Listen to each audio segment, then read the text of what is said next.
You will hear a telephone conversation between the organizer of a short story competition and someone who wishes to take part in the competition.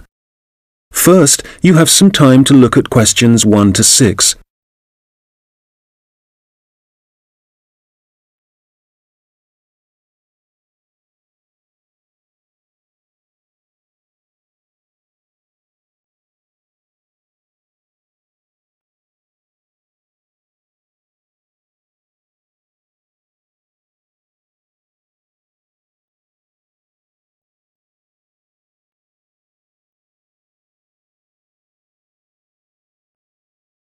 Good morning, Dave speaking.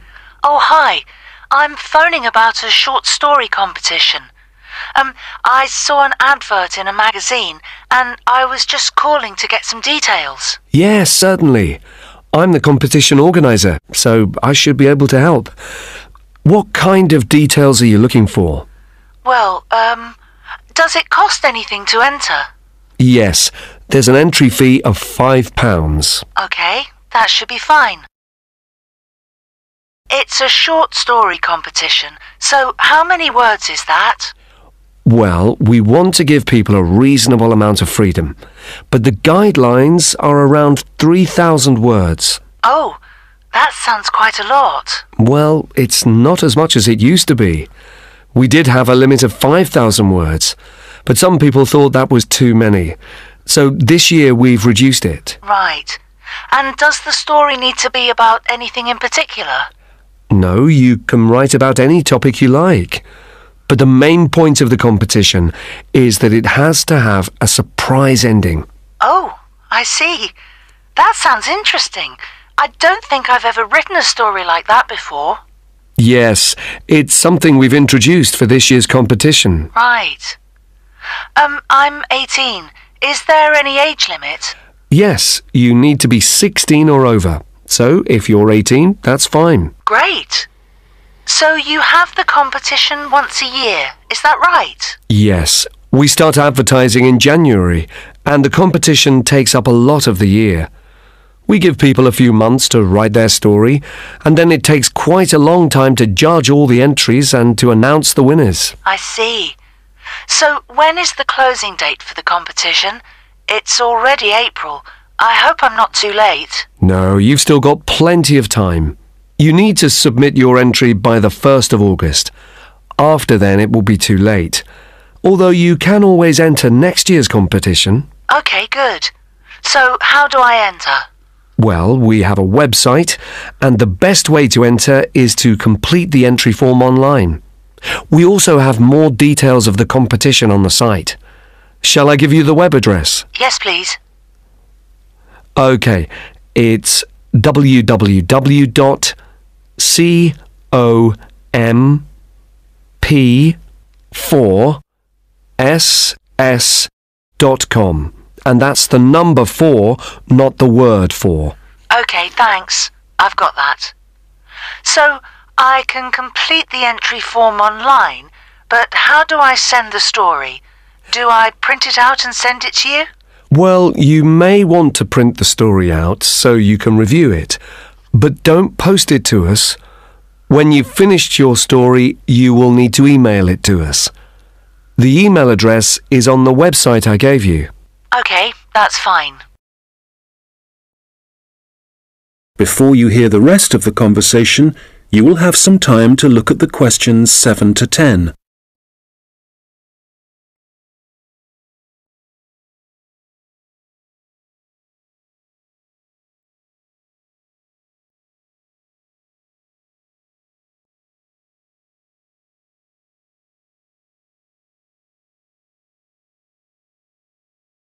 Now listen and answer questions 7 to 10.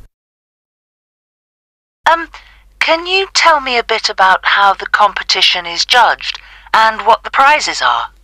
Yes, of course. Well, once we have all the entries, I send them to all the judges. Our competition is quite popular, so we are lucky to be able to use famous authors who are very interested in the competition. That's fantastic! It's great to know that someone famous will be reading my story. Yes, that's right. It takes them quite a while to read through the entries, but eventually they decide on the top 5 stories. I see. And what happens then? Well, they will be published online so everyone can read them. They will not be in any order at this point. They will just be the 5 stories that the judges think are the best. And do all the top 5 stories get prizes? No, it's just the top story and the runner-up. So how is the top story decided? Well, once the top 5 stories are available, it will be the public who will vote for their favourite story. Right, I see. So I need to get all my friends to vote for me then? Yes, that's a good idea. And what is the prize? Well, the runner-up gets a prize of £300, but the winner gets a trip to Spain to attend a workshop for writers. Wow, that's brilliant! I'd better get writing straight away. Yes. Good luck. Thanks. That is the end. Recording 44. You will hear a guide talking about a sea life centre. First, you have some time to look at questions 11 to 17.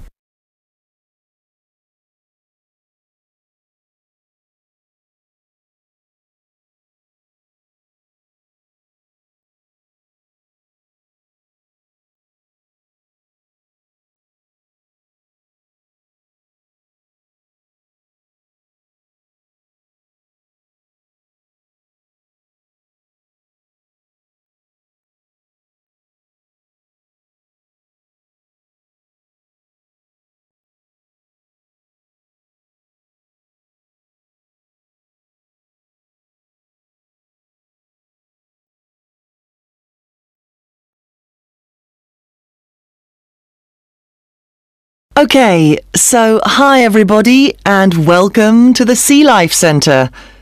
Before you start on your tour, I'd just like to give you some information about things to look out for as you go. Well, first of all, I guess some of you may have been here before and may be surprised to see the name has changed. We're not called World of Water anymore. Since the beginning of this summer, we've been renamed, and we've also made a few other changes.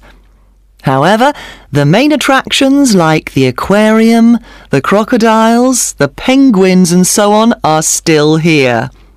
But we have a new restaurant and picnic area, and the latest thing that we have, and it was only finished last week, is the splash ride. This is an exciting new area of the centre and is pretty scary, and of course you do get a bit wet, so make sure you're not wearing your best clothes.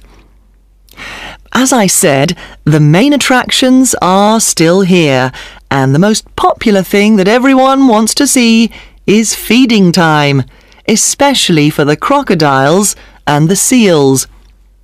We used to have the main feeding time in the afternoon at around 3 p.m. But we found that some of the animals got a bit hungry waiting until then, and so we now have it at noon. They seem much happier with the new time, although it's a bit difficult to know what they're thinking. Now, I'd like to mention something new that we've introduced this year that we're very excited about. It's called a VIP ticket. The VIP ticket costs an extra £2 per person, and you will be amazed at what it allows you to do. With this, you'll be allowed to feed the sharks. Now, I know that for some people, this might be quite a frightening thing to do, but it is perfectly safe. For those of you who are a bit unsure, we do have a video you can watch to see what happens. It's a great experience, and your friends will be very impressed. Speaking of friends, I'd just like to remind you that the Sea Life Centre will be more than happy to organise a birthday party for you and your family and friends. If you need more details, you can speak to me afterwards, and there are also forms at the entrance that you can fill in. I'd also like to bring your attention to the good work that the Sea Life Centre is doing in support of animal conservation. I'm sure you're all aware of the worrying situation with a large number of species facing extinction. Here at the Sea Life Centre, we're taking action by asking as many people as possible to sign a petition. Once we have over 5,000 signatures, we are planning to send it to the government in the hope that more people will begin to take it seriously. Right, well, there's obviously a lot going on at the centre and a lot of things to discover. At all the attractions, there is helpful information, so please read as much as you can, and if you want to see what you've remembered, please do the quiz after your visit. There are no prizes, of course, but I'm sure you'll be surprised by how much you've learnt. Before you hear the rest of the conversation, you will have some time to look at the questions 18 to 20.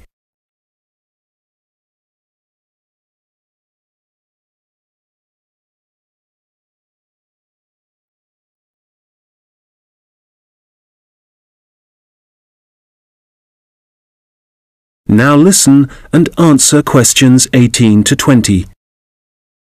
So, before I leave you all to start your tour, I've just got a few tips. There are a large number of attractions, and you may not have time to see them all.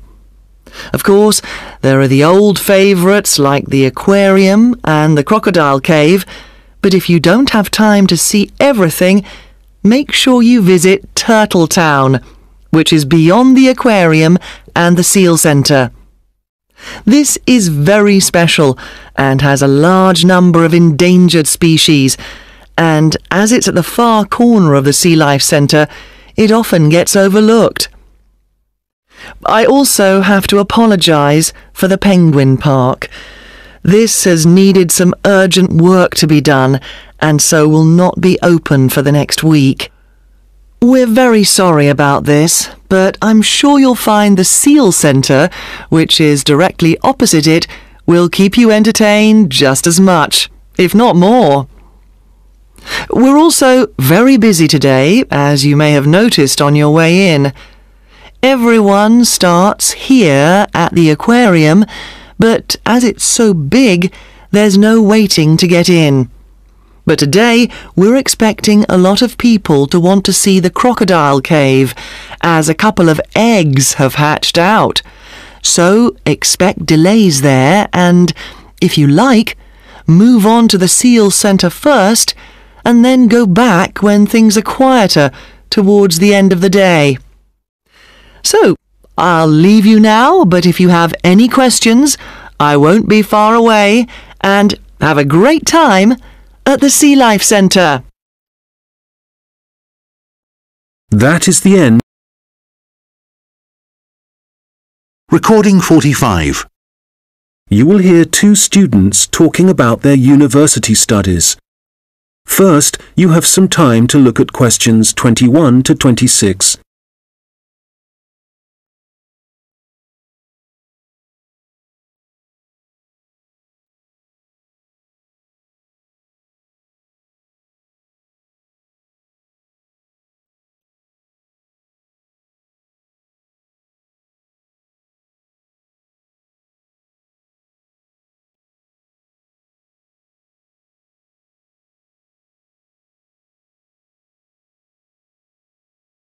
Oh, hi George. How's it going? Hi Martina, it's going well. How about you?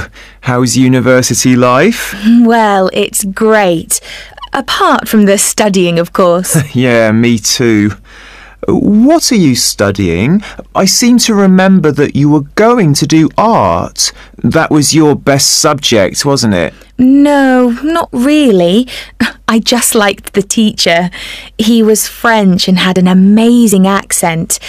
My favourite subject was history, but I couldn't see what career that would give me. Ah, right. So what did you choose? Well, I found it really difficult to decide. I was really good at science, but I must admit, I never really enjoyed studying it.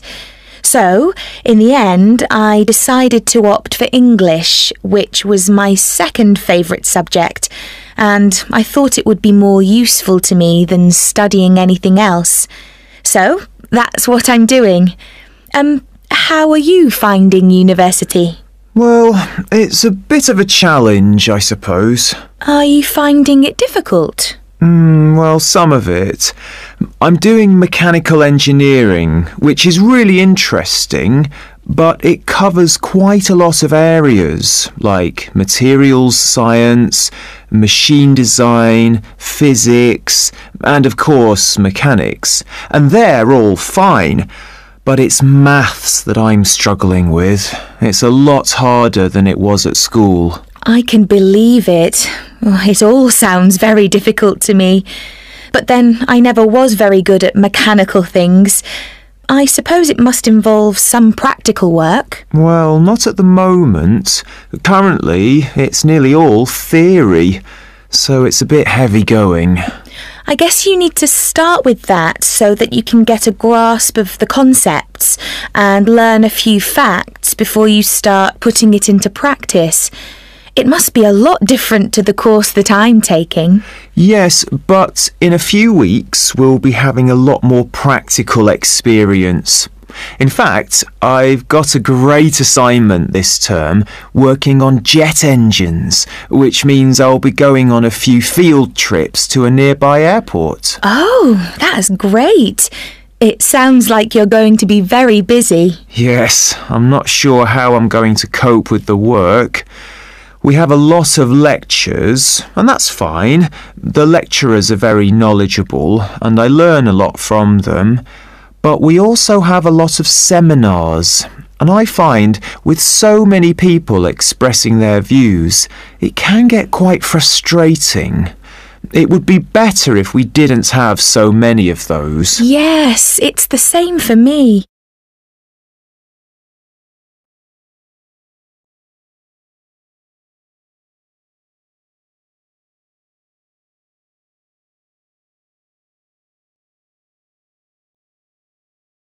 Now listen and answer questions 27 to 30. How are the students at your place? Well, I haven't really met anyone yet. They all seem a bit quiet. Perhaps they're working hard. They don't appear to be very studious here, but they are very friendly. I must say, I've been doing a lot of sitting around and chatting over the last week or so. Well, that's good. The only person I've spoken to really is my tutor. He's very approachable and seems to understand how difficult it can be starting university. It's good to have someone you can talk to, and he may help you meet other students. Actually, that doesn't bother me. I'm bound to get to know some people sooner or later. It's more a question of finding out what I need to do, where to go and so on. I hope he can help me with that. Oh, I would have thought so. Well, we certainly have a lot of work ahead of us. It seems like a long time, doesn't it? Studying for 3 years. Yes, it does. But I'm sure it'll go quickly. You know, I'm really dreading the first assessment. Yes. For the course I'm doing, we have to hand our first one in at the end of next month. Really? So, have you got the topic yet? No, but we'll get it soon. I'm not sure how much we have to write yet. Not too much, I hope. I know what you mean. And it's hard to study, especially where I am now. Oh, where are you living? I'm living in a hall of residence. I thought that would be a good idea, as there'd be a lot of people around, but I'm finding it a bit noisy. I can see that I'm going to have problems when I really need to get down to some work. So, I guess you need to be somewhere on your own then? Yes. Well, I do like to have some people around me, so I'd prefer to live with a family somewhere, in a house not too far from the university. Well, good luck with that. Yes, thanks. And good luck to you as well. Oh, I have to dash now. I've another lecture in 10 minutes. Bye for now. Bye. That is the end. Recording 46. You will hear someone talking about creating a presentation. First, you have some time to look at questions 31 to 40.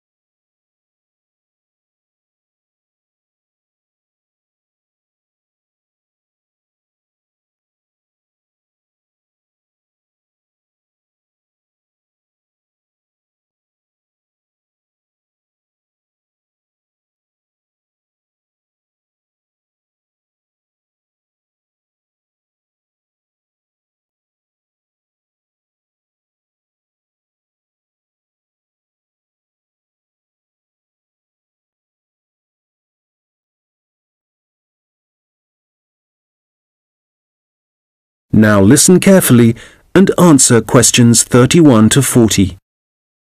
Hello, everyone. You've all been given an assignment for your sociology course, which will involve giving a presentation to the rest of the group. And so today, I'm going to be giving you a few tips on how to prepare your presentations. This should help you with your current assignment, but a lot of the principles I'll be putting across will be general principles which will, of course, help you with all your future presentations. So, first of all, the most important thing to consider is your audience, and in this instance, your audience are the other students in your group. There are 3 points to bear in mind. Firstly, you need to ask yourself what they need to know. Secondly, it's useful to consider whether they'll be supportive or not. And thirdly, will it be a small group, say 3 or 4, a moderate gathering of 20 or so people, as for your current assignment, or will there be hundreds of people?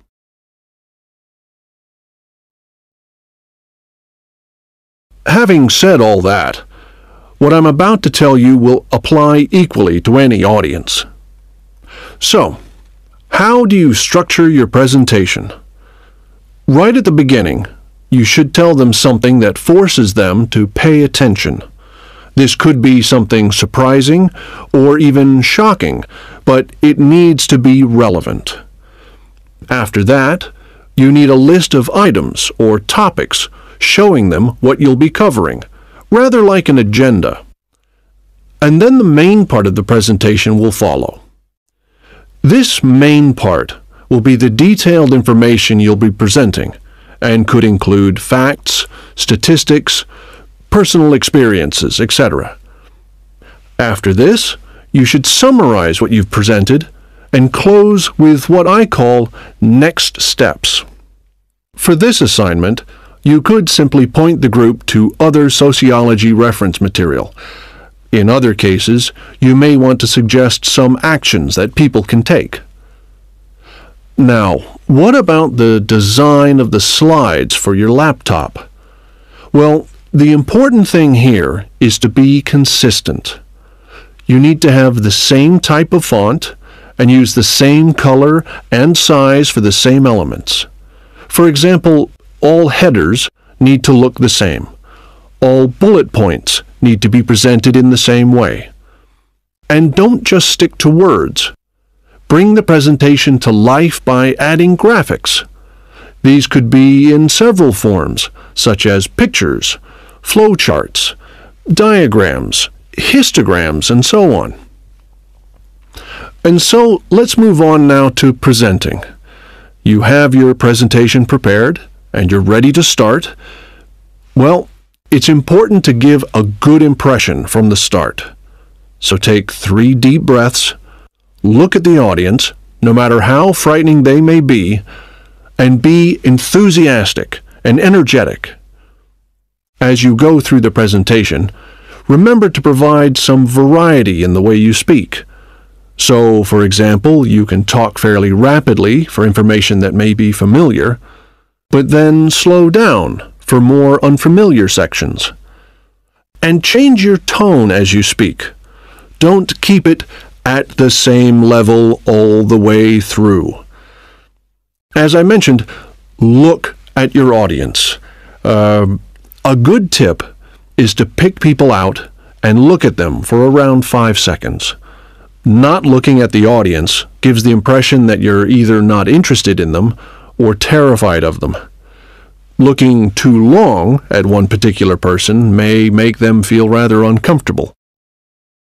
There may be points in your presentation that you want your audience to really absorb, and in order to make important points stand out, you may consider adding silence right after these. It will give people time to reflect on what you've just said. Also, you may be presenting complicated ideas or technical details, but try to keep everything as simple as possible. Use simple words and as few as possible. And be clear. If you say something like, "This appears to be," it implies uncertainty. So using weak verbs such as appears, seems, could be, etc. needs to be avoided. I'll just finish off with a few thoughts on questions and interruptions from the audience. You may choose to invite questions from the audience as you go, or ask them to wait until the end. Either way, questions should be encouraged, as it provides you with some feedback on how interested the audience is and how well they're understanding you. When a question is asked, you need to provide an answer that is as accurate as possible. So, initially, my tip is to repeat it. This will ensure you have heard it correctly and will give you a few seconds to gather your thoughts. Interruptions, on the other hand, can be unwelcome, and you may get them for a variety of reasons. It's likely, however, that there's something in your presentation that's unclear or confusing. So my advice is to reduce problems by reading through your presentation beforehand and predicting potential points which could cause interruptions. You may then want to change that part of your presentation, or at least you'll be prepared if someone does interrupt you. Now, do you have any questions?